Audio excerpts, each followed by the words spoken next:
오늘 성경 본문 말씀은 창세기 28장 15절 말씀 한 절 말씀입니다. 한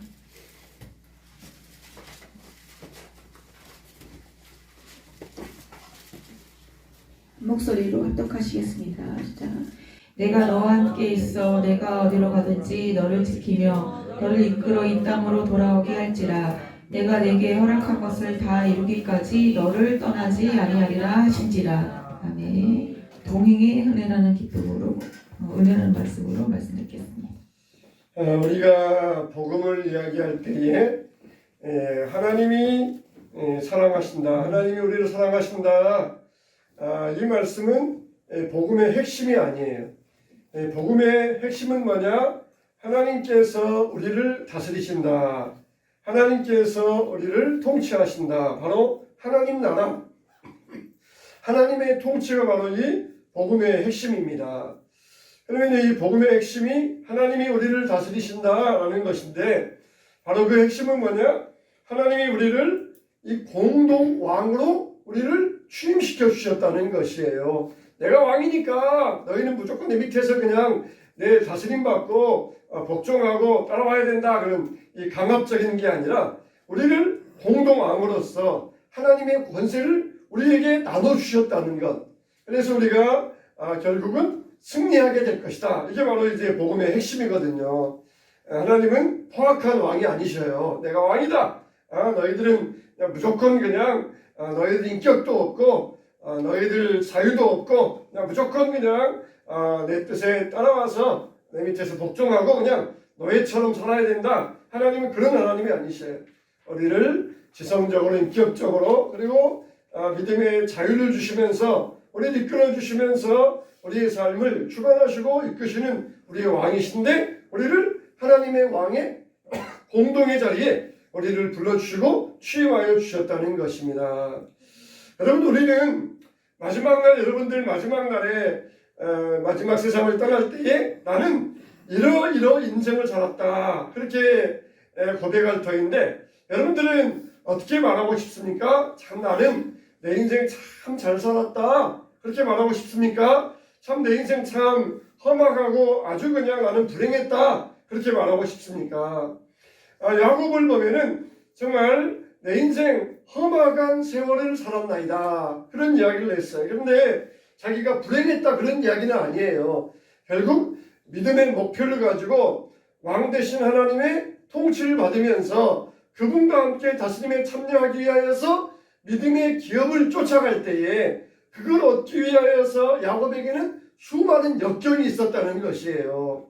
참 이삭, 야곱의 아버지 이삭을 보면은 굉장히 평탄합니다. 굉장히 평탄해. 아예 그냥 이삭은 모리아산에서 아버지 아브라함이 자기를 죽이려고 할 때 그냥 한 번에 그냥 확 순종하고, 그러면서 그 인생이 그냥 아주 순탄하게 풀려요.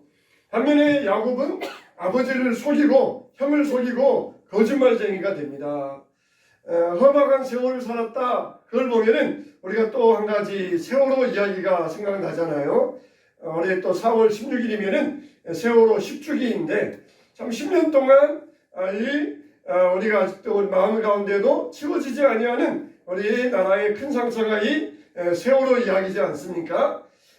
이런 일을 당한 부모들에게 있어서는 아직도 10년이 아니라 50년이 흘러도 이 상처는 씻을 수 없을 것이에요. 참 그래서 마지막 죽을 때에도 내 자식 앞세우고 내가 참 험악한 세월을 살았다, 그렇게 말할 수 있을 것입니다. 이 야곱도 그랬어요. 자기 11번째 아들 요셉이 죽었다, 그런 말을 들었을 때에 이 야곱은 맨날 눈물바람이었습니다. 맨날 슬퍼하면서 맨날 눈물바람으로 자기 인생을 보낼 수밖에 없었어요. 그것도 정말 제일 사랑하는 아들, 그냥 제일 똑똑하고 제일 잘나고 제일 지혜롭고 제일 말 잘 듣고 하는 그런 아들인데, 그런 아들이 죽었다 그랬을 때에 정말 야곱의 마음은 찢어질 듯 아팠을 것이에요. 그래서 내가 그것도 보태가지고 참 험악한 세월을 살았다, 나중에 알고 보니까 아들이 살아있고 애굽의 총리 대신이었다 그랬을 때 또 그 기쁨이야 한량 없었겠지만은, 아들이 죽었다 그랬을 때에 그 야곱의 마음은 정말 찢어질 듯 아팠을 것이고, 그 시간들은 눈물바람의 세월들이었을 것이에요. 이 탈북한 이 여성이 있었는데 이 여성은 20살에 탈북을 했어요. 원래는 평양에 아주 아버지가 고위층이었어요. 특수부대 부대장이었어요. 그러니까 아주 잘 살고 부유한 집안이었어요. 그런데 왜 탈북했느냐 물어보니까 우연히 한국 드라마를 보게 되었어요. 그것도 송승헌이 나오는 드라마를 보게 되었어요. 그걸 보면서 완전히 시청하러 그냥 뿅 간 거예요.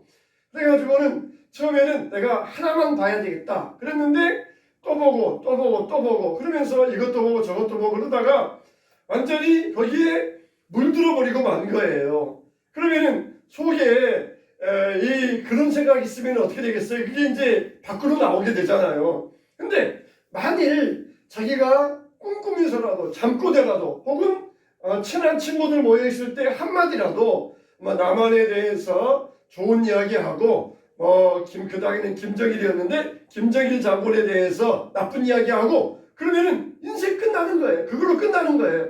한마디만 하면 끝나는 거예요. 두 마디도 필요 없어요. 한마디만 하면 끝납니다. 도저히 자기가 그걸 견딜 수 없겠더래요. 정말 나이가 아직 20살밖에 안 됐는데 어느 순간에 그냥 한마디 그냥 평상시에는 그냥 그 체제 가운데 살지만은 자기도 모르는 사이에 무심결에 한마디만 튀어나오면은 그걸로 끝나니까 내가 이러다가 이 북한의 체제 아래에서 내가 언젠가는 죽겠다. 죽을 수밖에 없겠다. 그런 마음을 갖고는 어머니에게 이야기했어요. 도저히나 어머니 이러다가는 나 여기서 북한에 살다가 죽을 수밖에 없을 것 같습니다. 탈북해야 되겠습니다. 그랬더니 또 어머니는 어떻습니까? 가족 가운데서 한 명만 탈북하면은 그 가족은 다 아오지 탄광 혹은 교화소 혹은 이 집단 수용소 그런 게 끌려가는 것이 북한이잖아요. 근데 어머니가 담대하게 그래 모험 없는 인생은 있을 수 없다. 그러면서 딸에게 20살짜리 딸에게 격려하면서 딸을 보내주었어요. 그래가지고는 집이 잘 사니까 달러돈 모아가지고 돈 많이 모아가지고 이 돈 가지고 가서 한국으로 들어가라 그렇게 했어요. 그래서 마지막으로 이제 기차를 타고 기차간에서 어머니와 헤어지는데 정말 그 마음속에 슬픔이 견딜 수 없더래. 이제 어머니와는 영영 끝나고 어머니와의 마지막 시간이다. 이제 20살밖에 안 됐는데 어머니와 마지막 헤어진다는 게 견딜 수 없더래요. 그런데 기차간에서 울지도 못해요. 울다가 만일 거기 군인들이나 경찰에게 들키면은 이건 뻔하잖아요. 20살짜리밖에 안 되는 여자아이가 막 대성통곡을 하면서 울면서 기차 타고 간다? 이거는 뻔해요. 이거는 탈북하려고 간다. 그래가지고는 무조건 데려와요. 무조건 데려와가지고 신문하고 취조하고 고문하면은 어쩔 수 없이 말이 나오게 돼 있어요. 그러니까 울지도 못해요. 사람들 마음대로 울지도 못하고 그냥 속으로 막 꾹꾹 눌러가면서 눈물도 참으면서 겨우겨우 기차를 타고 왔어요. 그런데 이제 조만강을 건넜는데 숫자가 11명이 모여져야 이제 함께 팀을 이루어가지고 태국으로 해서 법령으로 해서 그다음에 태국에서 한국으로 이게 오는데 그 기간이 몇 달이 걸려요. 몇 달이. 도만강을 건너고 도만강을 얼음에서 걸어오는데 나중에 보니까 막 그냥 종아리가 찢어지고 막 그러면서 이렇게 상처가 났어요. 또 나중에 본명 갈 때에도 강을 건너는데 막 스크랩을 짜고 건너가는데 막 그 거머리들이 달려붙어가지고 피를 빨아먹고 그러면서 그래도 이제 살려 그러니까 그런 것도 그냥 생각지도 않고 나중에 와서 보니까 그렇게 되어 있더래요. 그 일행 가운데는 70대 어르신도 있었고 5살짜리 아이도 있었어요. 근데 2명씩 짝지워가지고 보냈는데 자기가 5살짜리 아이를 맡게 되었어요. 근데 이 아이가 막 울더래. 아파요 울더래. 그러면서 울는데 속이 모르니까 이놈 자식 울지마. 너 때문에 다 들키겠어. 그런데 이 아이가 계속해서 아파요 그러더래요. 나중에 보니까 이 거머리가 아이의 발톱 사이로 파고 들어가가지고 살을 파고 들어간 거예요. 그래서 그걸 떼어내니까 몸통은 떼어졌는데 머리만 남았어요. 근데 머리가 살아있으면은 계속해서 살 속으로 파고들어요. 그래서 그걸 오핀으로 해가지고 이걸 막 파내고 그랬었는데 아이에게 미안하다 그랬는데 아이가 말하기 5살짜리가 아이 말하기를 괜찮습니다. 어머니 만나러 갑니다. 그러더라는 거예요. 대부분 그러면은 브로커들이 있어가지고 브로커들이 돈을 굉장히 많이 받아요. 자기들도 생명 걸고 북한에서 데려와가지고 가야 되니까 돈을 많이 받아요. 그러니까 북한에서 나오는 사람들은 돈이 없으니까 중국에서 한 10년 정도 있으면서 거기서 돈 모아가지고 오는 경우도 있고, 안 그러면은 먼저 탈북한 자기 형제가 남한에서 돈을 보내줘요. 그러면 그 돈 가지고 와요. 근데 이 자매는 집이 부자였으니까 집에서 달러 돈을 모아줬으니까 중국에서 몇 년씩 있지 않고 바로 이제 태국으로 해서 한국에 넘어왔는데 그게 이제 2달 정도 걸려서 넘어왔어요. 근데 이제 중국에서 한 달 있다가 태국에서 또 한 달 있다 넘어왔는데, 태국에 가면은 교회를 찾아가면은 교회에서 편안하게 지내다가 올 수 있다, 그런 이야기를 들은 거예요. 수용소에 가면은 막 400~500명이 수용되어가지고 심지어 화장실에서도 잠자고 그러다가 와야 되는데, 교회에 가면은 교회에서 받아준다, 그런 이야기를 듣고 교회를 찾아갔어요. 근데 교회를 찾아갔는데 딱 가니까 빨간 십자가가 있더래요. 북한에서는 교회에 대해서 어떻게 교육받느냐? 교회에 가면은 이 사람들은 거꾸로 매달아가지고 그냥 피를 다 빼고 사람을 고문하고 죽인다, 그러니 교육을 받았어요. 근데 막상 교회 가보니까 빨간 십자가가 있으니까 겁이 막 나더래요. 그래도 뭐 별 수 있으니까 어쩔 수 대안이 없으니까 교회에서 있다 보니까 그 자기가 배웠던 게 다 거짓말이었다는 것이 판별됐어요.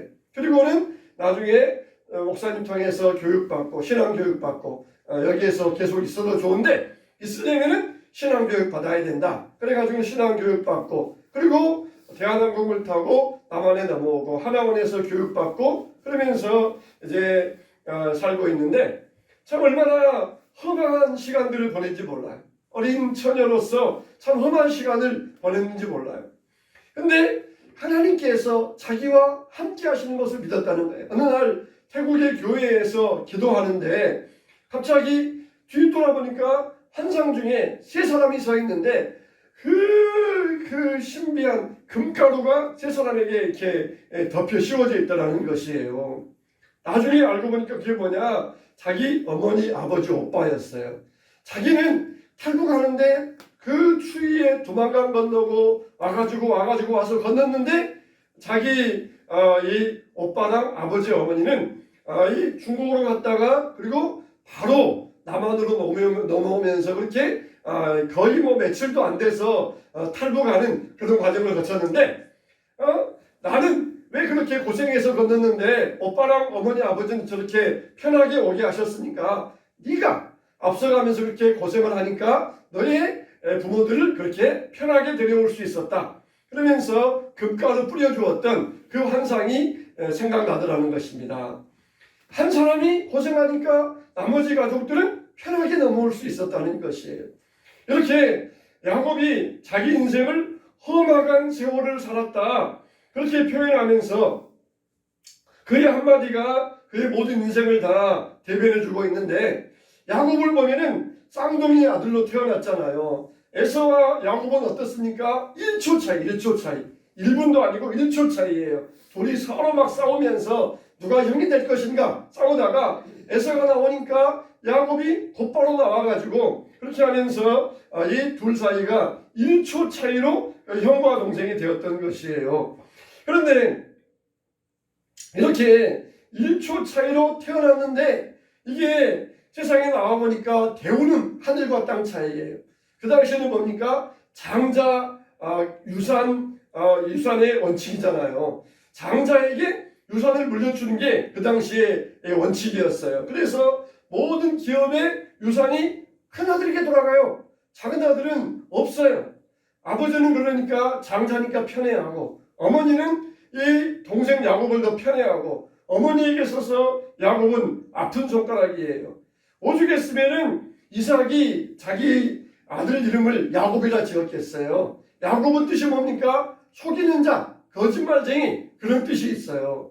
그런 뜻을 가지고 태어난 아들, 언제나 아버지에게는 소외받고 그 어마어마한 축복의 권한은 형에게만 있고 자기는 그 권한에서 다 옆으로 소외되었다는 것. 그리고 형은 건강하고 털도 많고 남자 같은데 자기는 여자 같고 그리고 연약하고 체력도 약하고, 그러니까 모든 면에 있어서 소외받고 소외심이 들었던 것이에요. 더군다나 큰아들에게만 아버지가 축복 기도를 해주려고 했던 것이에요. 그래서 눈이 어두웠던 아버지를 속여가지고 대신 아버지에게 축복 기도를 받고 말았던 것입니다. 여러분, 우리가 하나님의 일을 할 때에는 목적도 좋아야 되지만은 수단도 방법도 좋아야 돼요. 목적이 좋은데 그냥 목적이 좋으니까 수단과 방법을 이루지 아니하고 무조건 그냥 목적만 좋으면 된다. 그러면은 우리가 어떻게 됩니까? 야곱이 그걸 증명하고 있잖아요. 야곱이 목적이 좋으니까 수단과 방법을 가리지 않고 목적을 이루자. 그러다 보니까 어떻습니까? 많은 고난을 받아요. 많은 고난을 받습니다. 목적이 좋으면은 수단과 방법도 좋아야 돼요. 그러면은 평탄하고 하나님께서 축복을 주셔요. 야곱이 하나님께 약속을 받았잖아요. 큰 자가 어린 자를 섬길 것이라. 그러면은 하나님의 목적이 분명하니까 하나님께서 그 목적대로 이루어 주실 것이다. 믿음을 가져야 되는데 인간적인 방법을 가지고 목적을 이루고자 하였던 것. 이게 야곱에게는 고난의 원인이었어요. 순환의 원인이었어요. 우리가 하나님의 일을 할 때도 마찬가지입니다. 웃사가 수레에 법궤가 실어가는데 막 소가 뛰니까 수레에서 법궤가 떨어져 가지고 법궤가 깨지게 생겼거든요. 법궤가 뭡니까? 그냥 나무 상자잖아요. 나무 상자. 수레가에서 떨어지면은 나무 상자가 막 와장창하고 다 산산조각 날 거 아니에요. 그러자 베레스 웃사가 꽉 붙잡습니다. 그때 어떻게 하셔요? 하나님께서 진노하셔가지고 웃사를 치셨다. 베레스 웃사라 하셨어요.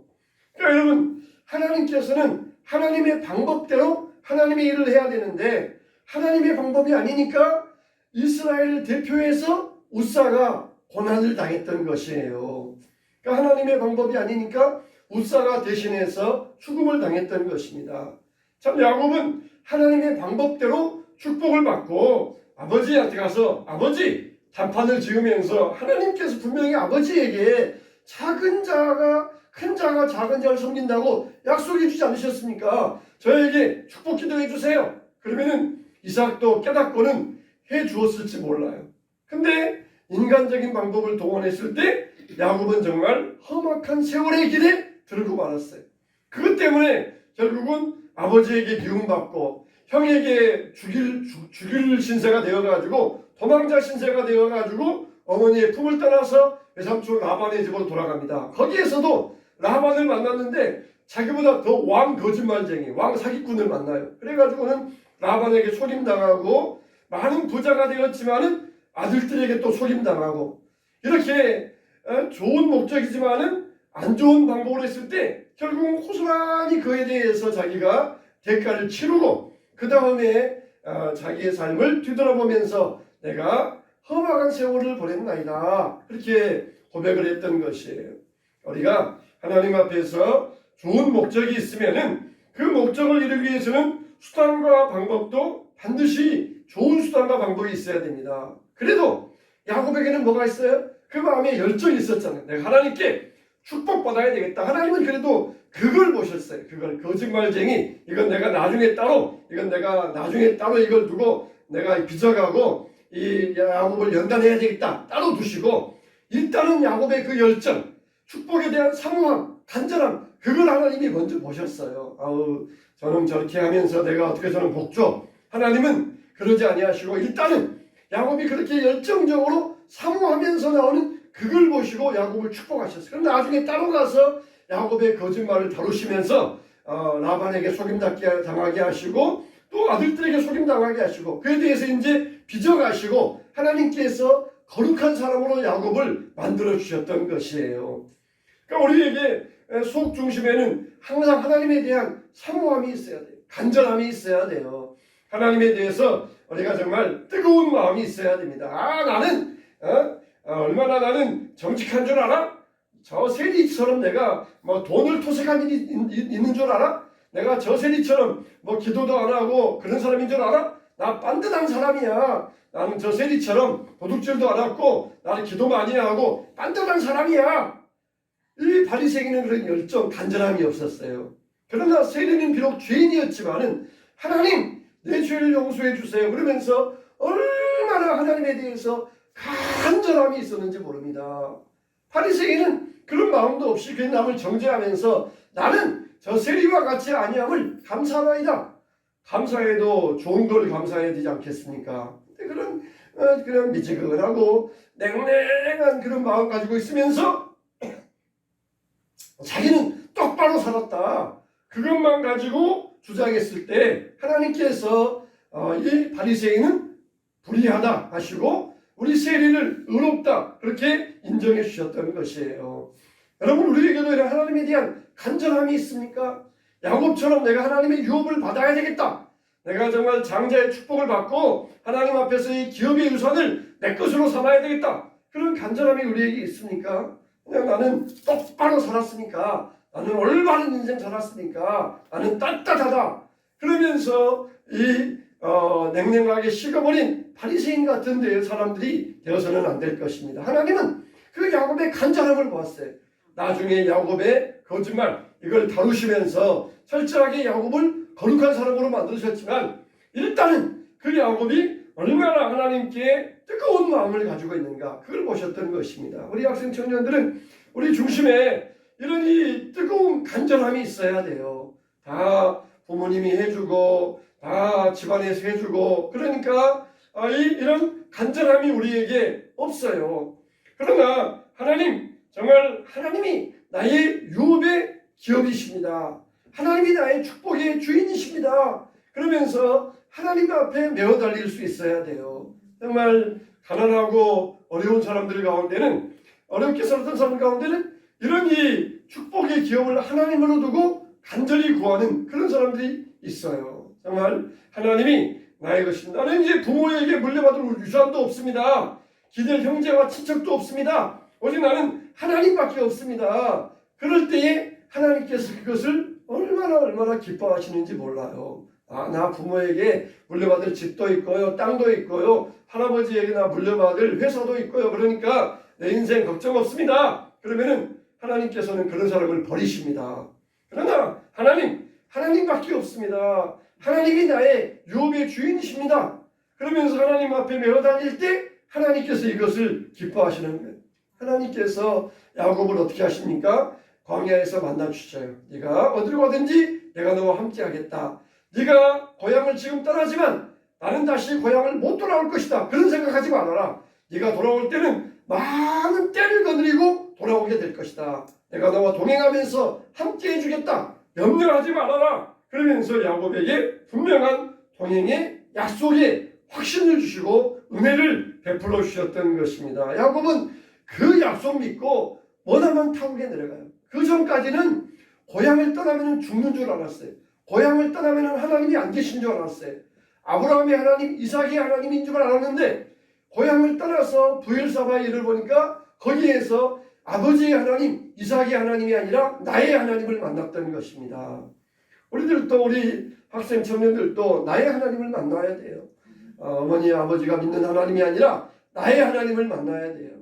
그냥 어머니 아버지가 나를 위해서 새벽기도도 많이 해주시고 그리고 나를 위해서 하나님 앞에 대신 나가서 또 간구도 많이 해주시고 그러지만은 언젠가 어머니 아버지는 세상을 떠날 때가 있어요.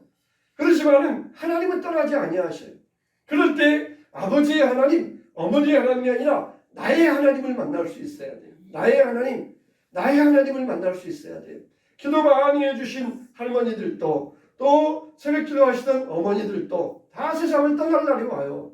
그럴 때 아버지의 하나님, 어머니의 하나님이 아니라 나의 하나님을 만나야 돼요. 야곱은 바로 그 부엘세바에서 아버지의 하나님, 할아버지의 하나님이 아니라 나의 하나님, 그분을 거기에서 만날 수 있었던 것입니다. 이들도 이와 같이 나의 하나님을 주님 앞에서 만날 때에 참 우리가 주 안에서 복되게 될 줄로 믿습니다. 정말 야곱은 나그네 인생이었고 험악한 인생을 살았지만 이게 이제 시편 30편 11절의 말씀이잖아요. 주께서 나의 슬픔이 변하여 내게 춤이 되게 하시며 나의 베옷을 벗기고 기쁨으로 띠띠우셨나이다.